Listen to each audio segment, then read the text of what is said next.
Greetings, friends. Today's book we'll review is Astoria by Peter Stark.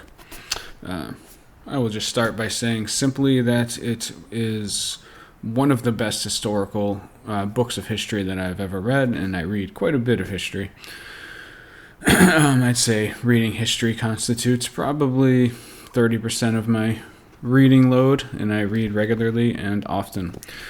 So I will also say I'm a bit biased with this book because I live in the Pacific Northwest, and the book largely deals with the Pacific Northwest. It specifically deals with the Astoria expedition, which went from the Midwest and blazed a trail both overland, and there was a sea route, both components of the same expedition that went to the Pacific Northwest. And now we have the town of Astoria down in Oregon, which is a part of that legacy. It's the book.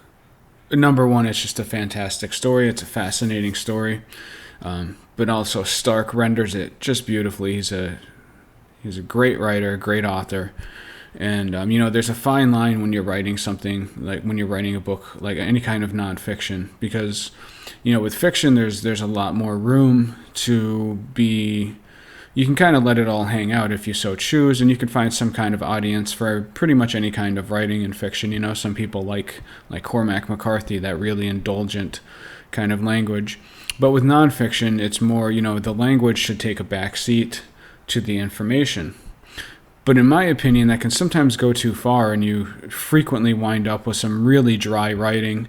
And this may be a personal thing for me because I am a writer, but I'm also a very avid reader, and I love language itself. I love poetry. I just love words. And sometimes I find that writing goes too far in the other direction and becomes just plain dry and dull. I feel like Stark finds a great middle ground there. His writing has energy and vitality, and yet it doesn't overwhelm the underlying events of the story. I titled this, It's All About John Day, Baby, partly as a joke, but John Day was part of the expedition. He was a hunter from, I believe it was Missouri, and just a really remarkable human being, and he figures throughout the whole story. The whole story is full of amazing human beings, some amazing in a positive sense, some in a negative sense, but most, like general human beings, kind of in the middle. But John Day, his ability to hunt and survive in the wilderness is astounding. It's absolutely astounding. And you'll see John Day's name is everywhere down in Oregon. There's like the John Day fossil beds, I believe it's what it's called, the John Day Monument. There's a town of John Day. There's a John Day Dam. You can see his name. His name is just all over Oregon. And it's pretty interesting that a professional hunter, and one, I'm weighing here whether or not to go into spoilers about John Day's life, because you can know John Day's life and not know the entirety of Astoria. Just let me say that John Day reached a most unexpected, tragic, and yet peculiarly fascinating end. A peculiarly fascinating end to a peculiarly fascinating human being. And so that's why I say it's all about John Day, baby. It's not really about John Day. He's actually kind of a relatively minor character in the book, but he's just somebody who really jumped out at me as an amazing person.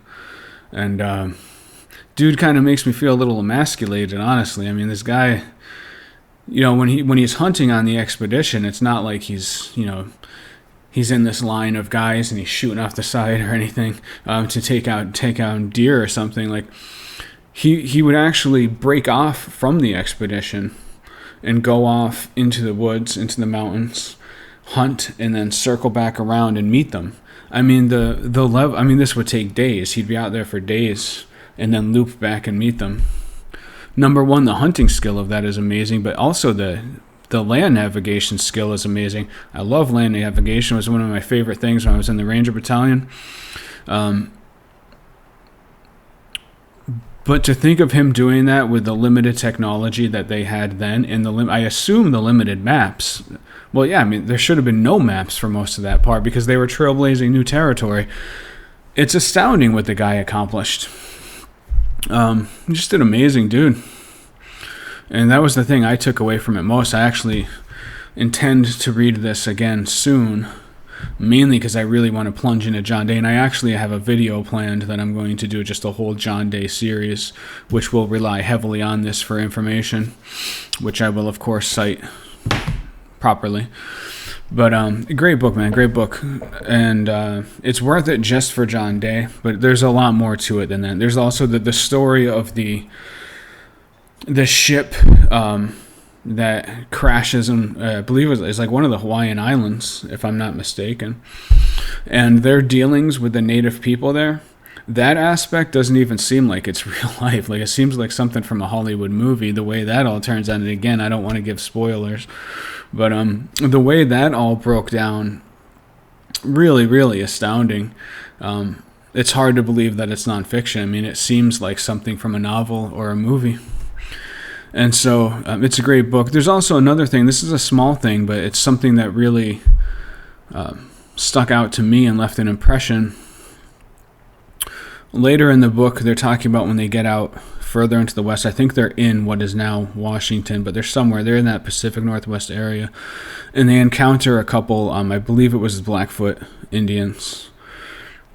Whichever it was one of the tribes, and there were some members out there. And they were emaciated in a state of starvation because it was in the wintertime. The reason why that fascinated me is because I generally think of, when I think of the Native American tribes pre-contact, I just kind of think of these people that were living so in harmony with their environment that they were always well-fed, comfortable, doing well. But that's not true. I mean, they were human beings. It was a harsh landscape. And they had struggles as well. They even sometimes got to the point of emaciation, starvation. I never really thought about that before. It kind of reframed. It was weird because it's a very small part in the book. It's just a little thing that he mentioned. I can't even remember how it feeds into the broader narrative, honestly. But just the description of these emaciated Native Americans really reframed the way I see that period of history, which that in itself to me was fascinating. But yeah, I think especially if you live in the Pacific Northwest, you will love this book because it deals with so much of our surroundings. But I mean, anybody who's into history, anybody who is into like outdoors, adventure, it's an excellent book. Highly recommend it. One of the best historical books of history that I ever read, and I highly recommend you check it out. All right, thank you very much, friends. Peace out.